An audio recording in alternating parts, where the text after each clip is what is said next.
बच्चों, अभी हम पढ़ेंगे चैप्टर नंबर 16 अद्भुतम युद्धम, यानी कि अद्भुत युद्ध।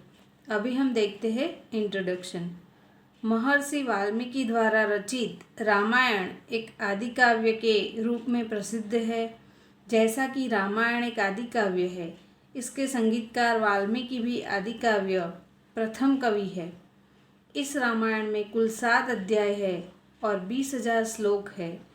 रामायण का कथानक बहुत प्रसिद्ध है।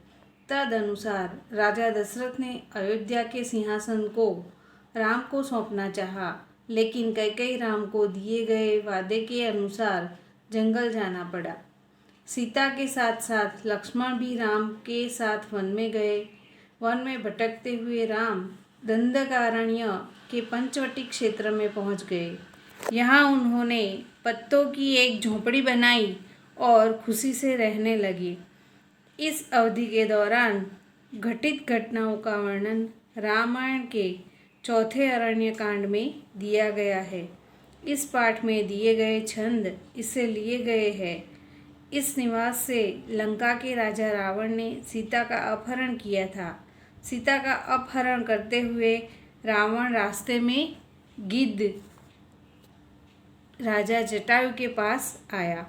सीता ने जटायु से मदद की प्रार्थना की। रावण बहुत शक्तिशाली था।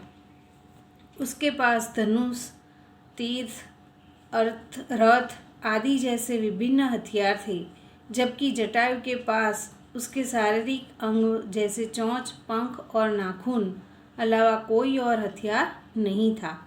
अपने स्वयं के सीमित और रावण की असीमित ताकत को जानते हुए भी वह रावण को चुनौती देता है और उसे रोकने के लिए कड़ी मेहनत करता है।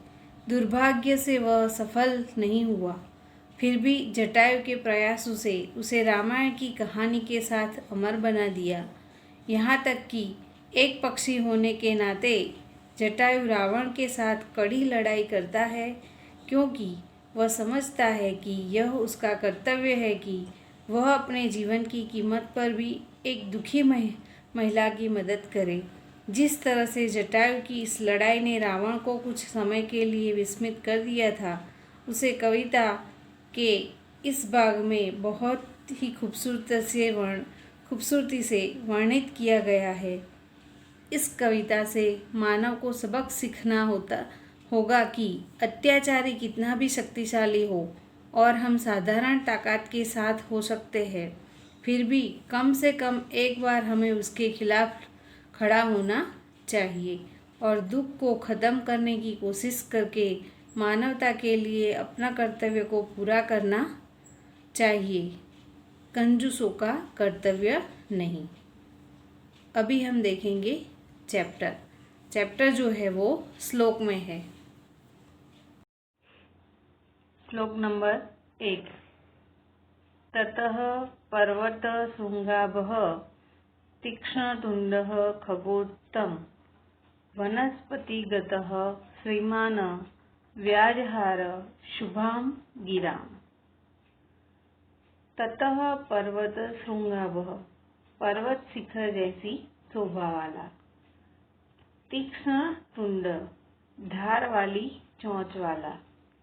खगोत्तम, पक्षियों में उत्तम। वनस्पतिगत, वृक्ष पर रहा हुआ। श्रीमान, शोभा वाला। व्याजहार, बोला। शुभाम, शुभ। गिरम, कल्याणकारी वाणी। अर्थात बाद में पर्वत शिखर जैसी शोभा वाला, धारदार तीक्ष्ण चोंच वाला, वृक्ष पर रहा हुआ और शोभा वाला पक्षियों ने उत्तम, शुभ और कल्याणकारी वाणी बोला। कौन? तो यानी जटायु जो है वो बोला। आगे सेकेंड। यत् कृत्वा न भवेद धर्मो न कीर्तिः न यशो ध्रुवम् शरीरस्य च भवेत खेदः कस्मत् कर्म समाचरेत। यत् कृत्वा, जैसा करके,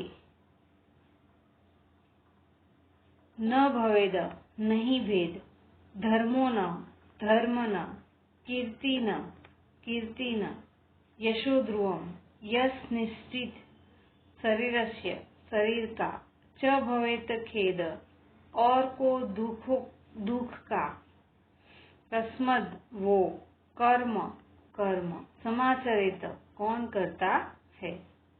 अर्थात जिसको करने से धर्म न हो, कीर्ति और यश निश्चित रूप से न हो और शरीर को कष्ट पहुँचे, ऐसा कार्य कौन करता है।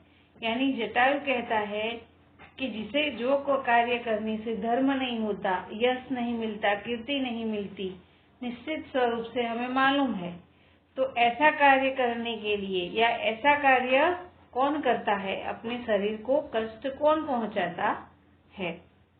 आगे 3rd नंबर,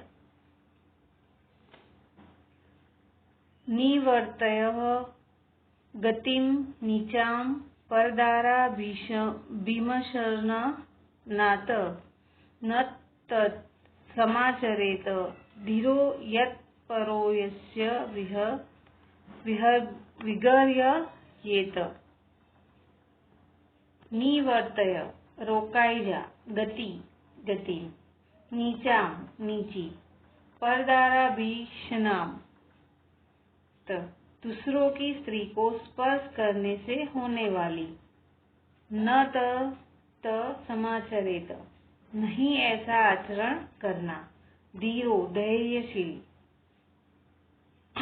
यत् परो दृश्य यानी जिसकी अन्य मनुष्यों, विगर्ययेत निंदा करते हैं। अर्थात दूसरों की स्त्री को स्पर्श करने वाले से होने वाली नीची गति से तू अपने आप को रोक ले, जिसकी दूसरे अन्य मनुष्यों निंदा करते हैं, ऐसा धैर्यशील व्यक्ति को नहीं करना चाहिए। यानी जटायु जो है वो रावण को कहता है कि दूसरी स्त्री को, यानी कि राम की पत्नी सीता को हाथ नहीं लगा, ऐसा नीच काम नहीं कर, तू अपने आप को करने से रोक ले, क्योंकि ऐसा काम जो करते हैं वो निंदा पात्र होते हैं और धैर्यशील व्यक्ति को ये शोभा नहीं देता। आगे 4 नंबर, वृद्धोऽहं त्वां युवां धन्वी सरथः कवची सरी न चाप्यादाय कुशली वैदेही में गमिष्यसि। वृद्धोऽहं मैं वृद्ध यानी बूढ़ा हूँ।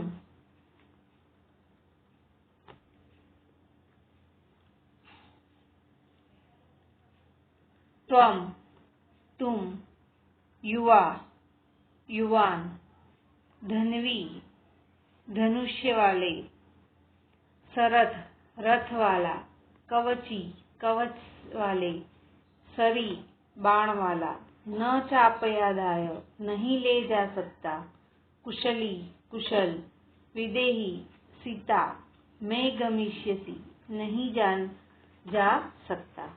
अर्थात मैं वृद्ध हूँ और तुम युवान, धनुष्य वाला, रथ वाला, कवच वाला और बाण वाला है, तो भी तुम मेरे पास से वैदेही यानी सीता को नहीं ले जा सकते। जटायु ये बात रावण को कहता है।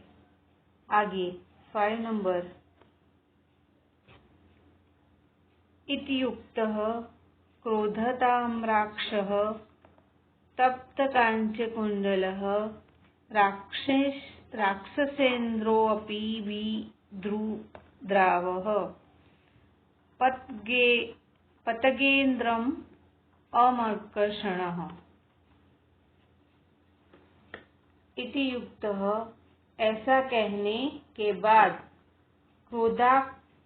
क्रोधताम्राक्षः क्रोध के कारण तांबे जैसी लाल आंखें वाला, तप्त कांचन कुंडल तपे हुए यानी गर्म किए हुए सोने जैसे कुंडल वाला, राक्षसेन्द्रो भी द्राव राक्षस राज रावण दौड़ा, पतगेन्द्र पक्षीराज जटायु की ओर अमर्षणः क्रोधी, अर्थात जैसा ऐसा कहने के बाद क्रोध के कारण लाल आंख वाला और तपे हुए जैसे सोने जैसे कुंडल वाला क्रोधी राक्षस राज रावण पक्षीराज जटायु की ओर दौड़ा।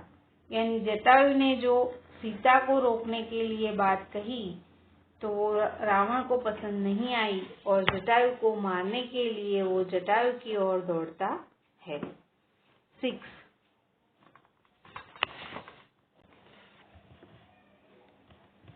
श्लोक नंबर 6 तद्बभूवाद्भुतं युद्धं गृहर्धराक्षसयोस्तदा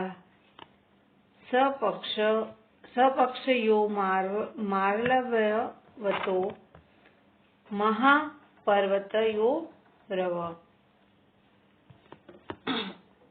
तद बाद में बभुवाद्भुतम अद्भुत युद्धम युद्ध गर्धराक्षसयो तदा गीधराज यानी जटायु और राक्षस राज रावण के बीच सपक्षयो मार्लव्यवतो पंखों के साथ जो थे माल्यवान नाम के पर्वत पर।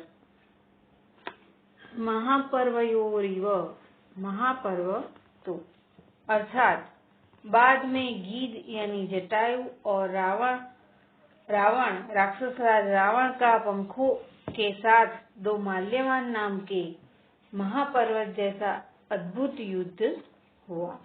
यानी रावण और जटायु के बीच युद्ध हुआ वो माल्यवान पर्वत पर हुआ था। आगे 7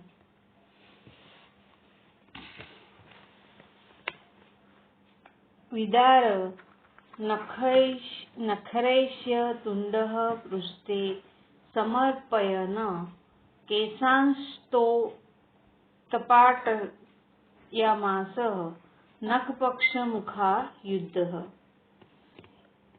विदार नाखून से जो मारते हैं वो, नखैरस्य नाखूनों से, तुंड पृष्ठे समर्पयन् चाट से पीठ पर प्रहार करना, कांसोश्चोत्पाटयामास बालों को खींच डाले, नख पक्ष मुखा युद्ध नाखून पंख और चांच को शस्त्र बनाकर पक्षीराज जटायु ने, अर्थात उसकी यानी जटायु ने चोंच से पीठ पर प्रहार करके रावण को नाखूनों से मारा। नाखून चोंच पंख को शस्त्र बनाकर पक्षीराज जटायु ने रावण के बाल भी खींचे, अर्थात जटायु ने रावण को मारा। ये जो पिक्चर में दिखाई देता है। आगे 8 नंबर ततोडस्य ससरं चापं मुक्तामणि विभूषितं चरण्याभ्यां महातेजा बभ्रज पतगोत्तम।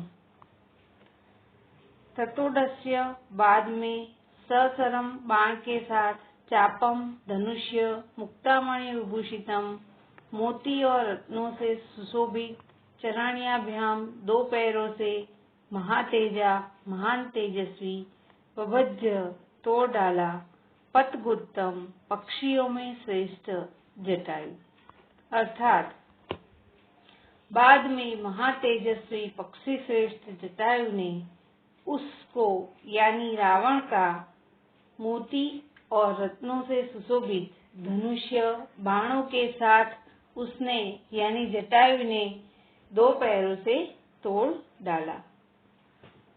9 नंबर सभग्न धन्वा विरथो हतास्त्रो हतसारथी हस्तेनादाय वैदेही पपात भुवि रावणः, अर्थात सह वह भग्न धन्वा टूटे हुए धनुष्य वाला वृथो बिना रथ वाला, हताशो हुए घायल हुए घोड़े वाला, हतसारथी घायल हुए सारथी वाला, हस्तेनादाय हाथ से पकड़कर, वैदेही सीता को, पपात गिरा, भुवि भूमि, रावण रावण। अर्थात वह टूटे हुए धनुष्य वाला, बिना रथ वाला और घायल हुए घोड़े वाला, घायल हुए सारथी वाला सीता को हाथ से पकड़कर भूमि पर गिरा, यानी रावण सीता को लेके भूमि पर गिर गया। आगे 10 नंबर, जटायुस्तमतिक्रमेयः तुण्डेनास्य खगाधिपतः वामबाहुन दस्तदा व्यापारहत अरिनन्दाम। जटायुस्तमतिक्रमय